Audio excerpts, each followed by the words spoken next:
Hello students, welcome to Allodrop classes, one step ahead for learning where we help you to achieve your goals. Students, in this video we will discuss formation of different types of images by a concave mirror.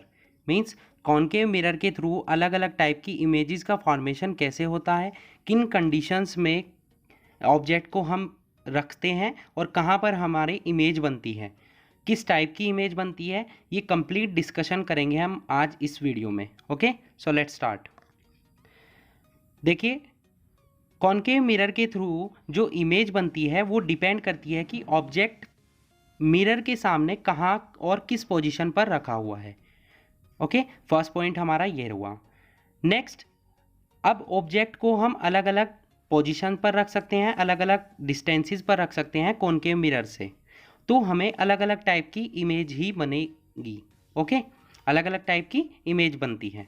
ठीक है, अलग अलग position पर हम object को रखते हैं और अलग अलग टाइप की हमारी इमेजेस बनती हैं. फॉर एग्जांपल, जो कॉनकेव मिरर में कंडीशंस बनती है वो यहाँ पर टोटल 6 कंडीशंस है.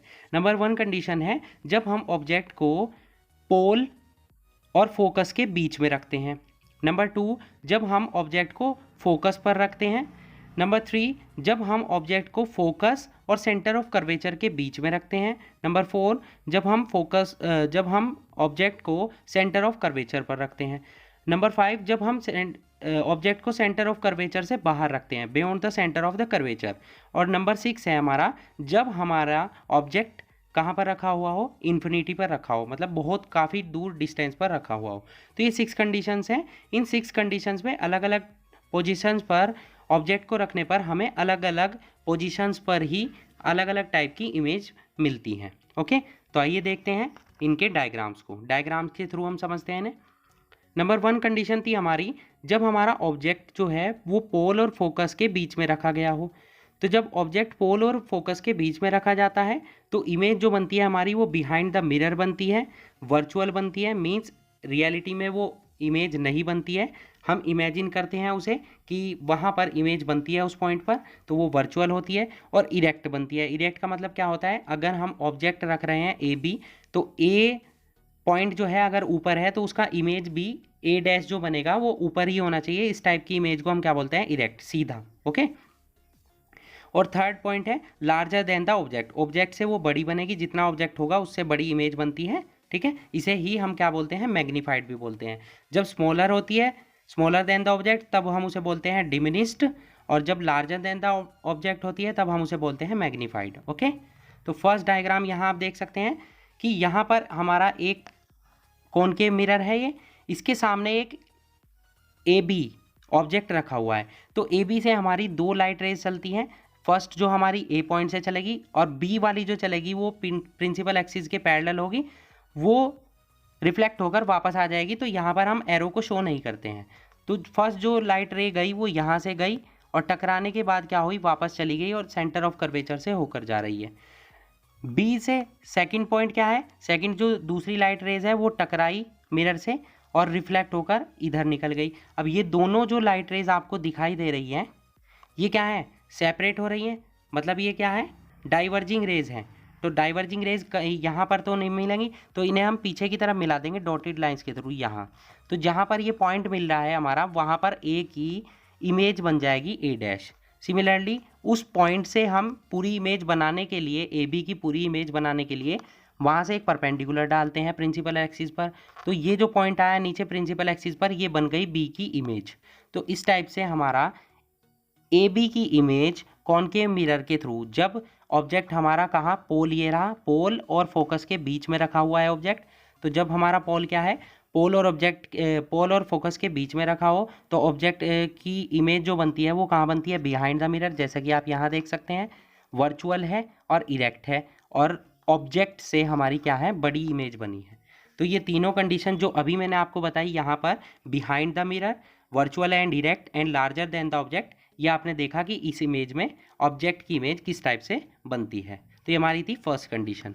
ओके, नेक्स्ट चलते हैं हम सेकंड कंडीशन पर. सेकंड कंडीशन है हमारी students, when the object is placed at the focus of A concave mirror. अब हमारा जो ऑब्जेक्ट है वो पोल और फोकस के बीच में ना होकर बिल्कुल फोकस पर प्रेजेंट है, एट द फोकस. तो जब फोकस पर प्रेजेंट होगा तो इमेज जो हमारी बनेगी वो इन्फिनिटी पर बनेगी, रियल होगी, इन्वर्टेड होगी और हाईली मैग्नीफाइड, मतलब ऑब्जेक्ट से काफ़ी ज़्यादा बड़ी होगी। ठीक है, जैसे कि आप यहाँ डायग्राम में देख सकते हैं, ये हमारा क्या है, कॉनकेव मिरर है। इसके सामने ये पोल है हमारा, इसके सामने ऑब्जेक्ट पर एक ऑब्जेक्ट रखा हुआ है, इसके सामने फोकस पर, फोकस एफ पर एक ऑब्जेक्ट रखा हुआ है ए बी। अब यहाँ से दो लाइट रेज चली, फर्स्ट लाइट रेज ऐसे टकराई, ठीक है, और वो पैरेलली वापस आ गई। दूसरी लाइट रेज ऐसे चली और वो टकराने के बाद वापस हो गई किससे, सेंटर ऑफ कर्वेचर से। ठीक है, फर्स्ट वाली यहाँ से टकराने के बाद फोकस से होकर निकल गई। अब ये दोनों लाइट रेज कहीं पर नहीं मिल रही हैं, तो ये कहाँ जाकर मिलेगी, इन्फिनिटी पर। ठीक है, तो इस तरीके से हम बोल सकते हैं कि जब ऑब्जेक्ट हमारा कहाँ पर प्रेजेंट हो, फोकस पर, तो इमेज हमारी कहाँ बनती है, इन्फिनिटी पर बनती है, रियल एंड इन्वर्टेड होती है, उल्टी बनती है वो। ठीक है, और हाईली मैग्नीफाइड मतलब काफ़ी ज़्यादा बड़ी बनती है। ये हमारी हुई second condition. Clear. Third condition है हमारी बच्चों, when the object is placed between focus and centre of curvature. अब देखिए, फर्स्ट कंडीशन थी कि ऑब्जेक्ट आपका प्रेजेंट था पोल और फोकस के बीच में, सेकंड थी हमारी फोकस पर प्रेजेंट हो, और थर्ड है हमारा फोकस और सेंटर ऑफ कर्वेचर सी के बीच में हमारा क्या रखा हुआ ऑब्जेक्ट। तो मतलब हम राइट हैंड साइड से अपनी लेफ्ट हैंड साइड की तरफ चल रहे हैं। तो ऐसी कंडीशन में जो ऑब्जेक्ट की इमेज बनती है वो beyond the centre of curvature बनती है। ठीक है, रियल और इन्वर्टेड बनती है और लार्जर देन ऑब्जेक्ट, ऑब्जेक्ट से काफ़ी बड़ी बनती है, as you can see that in the figure. तो यहाँ पर क्या हुआ कि कॉनकेव मिरर है, यहाँ पर ये पोल है, ये फोकस है, फोकस और सेंटर ऑफ कर्वेचर सी के बीच में एक ऑब्जेक्ट रखा है। यहाँ से दो लाइट रेज चली, फर्स्ट लाइट रेज टकराई और किससे होकर निकल गई, फोकस से। ठीक है, ये कॉनकेव मिरर के रूल्स हैं जो मैंने इससे लास्ट लेक्चर में आपको पढ़ाए थे कि जब भी कोई पैरेलल रे आकर टकराएगी कॉनकेव मिरर से तो वो उसकी रिफ्लेक्टेड रे क्या हो जाएगी, वो फोकस पॉइंट से होकर जाएगी। वो रूल्स पढ़ने जरूरी है, तभी आप इमेज बना पाएंगे। ठीक है, नेक्स्ट क्या है, दूसरी लाइट रे क्या है, यहाँ से चली और टकराने के बाद किससे होकर निकल गई, सेंटर ऑफ कर्वेचर से। अब ये दोनों लाइट रेज पीछे यहाँ पर कहाँ मिल रही है, एक्चुअल में मिल रही है, तो रियल इमेज बनेगी। ठीक है, यहाँ पर मिल रही है और उल्टा बना है इमेज, मतलब ए की इमेज नीचे बन रही है ए डैश, बी की इमेज ऊपर बन रही है बी डैश, तो ये क्या हो गया, इन्वर्टेड हो गया। तो यहाँ पर हमारी इमेज कैसी हो गई, beyond the centre of curvature, means centre of curvature के पीछे बन रही है, आप देख सकते हैं यहाँ पर। ठीक है, कैसी बन रही है, रियल, रियलिटी में बन रही है तो रियल हो गई, उल्टी बन रही है तो इन्वर्टेड हो गई। ठीक है, और लार्जर देन ऑब्जेक्ट मतलब ऑब्जेक्ट से आप देख सकते हैं काफ़ी ज़्यादा बड़ी बन रही है। क्लियर, ये हमारा था थर्ड कंडीशन। ओके, नेक्स्ट है हमारी फोर्थ कंडीशन, जब आपका ऑब्जेक्ट रखा हो कहाँ पर, बिल्कुल सेंटर ऑफ कर्वेचर पर। जैसे सेकंड कंडीशन में हमारा कहाँ रखा हुआ था, बिल्कुल सेंटर ऑफ कहाँ पर रखा हुआ था, फोकस पर, यहाँ पर रखा होगा सेंटर ऑफ कर्वेचर पर। तो सेंटर ऑफ कर्वेचर की कंडीशन में क्या होगा, आपका जो इमेज बनती है वो at the centre of curvature बनेगी, रियल एंड इन्वर्टेड बनेगी और सेम साइज की बनेगी जितना कि साइज का ऑब्जेक्ट होगा। ओके, यहाँ आप देख सकते हैं ये हमारा क्या है, कॉनकेव मिरर है, यहाँ पर कॉनकेव मिरर। ठीक है, इसके सामने सेंटर ऑफ कर्वेचर पर आपने क्या रखा हुआ है, एक ऑब्जेक्ट, ऑब्जेक्ट से दो लाइट रेज चली, फर्स्ट लाइट रेज पैरेलल थी प्रिंसिपल एक्सिस के, तो टकराने के बाद कहाँ से होकर जाएगी, प्रिंसिपल फोकस से। ओके, और दूसरी कहाँ से जा रही है, दूसरी फोकस से होकर जा रही है, तो टकराने के बाद वो पैरेलल हो जाएगी। तो पैरेलल होने के बाद ये दोनों लाइट रेज यहाँ पर क्या हो रही हैं, मिल रही हैं, तो यहाँ पर इमेज बन गई किसकी, ऑब्जेक्ट ए बी की उल्टी इमेज बनी है, तो रियल में बनी है तो रियल एंड इन्वर्टेड हो गई इमेज हमारी। कहाँ पर बन रही है, सेंटर ऑफ कर्वेचर पर, और दोनों आप देख सकते हैं सेम साइज की है। तो तीनों कंडीशन यहाँ पर जो हमने पढ़ी थी, at the centre of curvature बनेगी, रियल एंड इन्वर्टेड होगी और सेम साइज की होगी। तो यहाँ पर तीनों कंडीशंस हमारी फुलफिल होती हैं। ओके, ये था हमारा फोर्थ कंडीशन। अब चलते हैं फिफ्थ कंडीशन पर। फिफ्थ कंडीशन है हमारी, when the object is beyond the center of the curvature of concave mirror। जब आपकी ऑब्जेक्ट कहाँ पर रखा हो, सेंटर ऑफ कर्वेचर के बाहर, बाहर रखा हो, काफ़ी दूर पर नहीं, केवल सेंटर ऑफ कर्वेचर के बाहर हो, तो आपकी कंडीशन क्या होगी, इमेज जो बनेगी वो कहाँ बनेगी, फोकस और सेंटर ऑफ कर्वेचर के बीच में बनेगी, रियल एंड इन्वर्टेड होगी और ऑब्जेक्ट से छोटी होगी। ऑब्जेक्ट से छोटी को हम क्या बोलते हैं, diminished.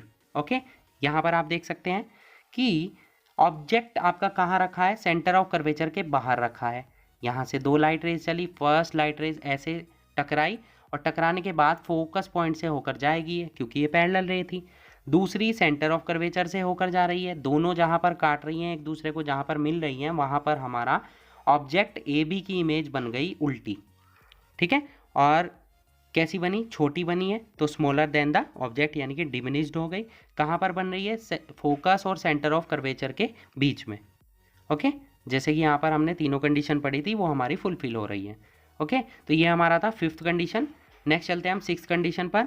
When the object is at infinity, object जब आपका इन्फिनिटी पर हो, काफ़ी दूर हो, आप ना देख पा रहे हो, तो इमेज जो बनेगी वो कहाँ बनेगी, फोकस पॉइंट पर बनेगी, रियल होगी, इन्वर्टेड होगी, और काफ़ी ज़्यादा छोटी होगी हमारी ऑब्जेक्ट से, हाईली डिमिनिश्ड। यहाँ आप देख सकते हैं कि ऑब्जेक्ट कहाँ पर है, प्रिंसिपल एक्सिस पर नहीं है, ये काफ़ी दूर है। कहाँ पर है हमें नहीं पता है, एट इन्फिनिटी है। तो फर्स्ट लाइट रे जो पैरेलल है वो कहाँ से होकर जाएगी, फोकस पॉइंट से। दूसरी लाइट रेज भी पैरेलल है, वो भी फोकस पॉइंट से होकर जा रही है। तो यहाँ पर इमेज भी कहाँ बनेगी, फोकस पॉइंट पर, और इतनी छोटी बनेगी कि वो दिखाई नहीं देगी, ठीक है। तो ये हमारी थी सिक्स कंडीशन। तो आई होप आपको सिक्स कंडीशन समझ में आई हो कि कॉनकेव मिरर के थ्रू कहाँ पर हम ऑब्जेक्ट रखते हैं और हमें कहाँ पर इमेज का फॉर्मेशन होगा और किस टाइप की इमेज का फॉर्मेशन होगा, ओके।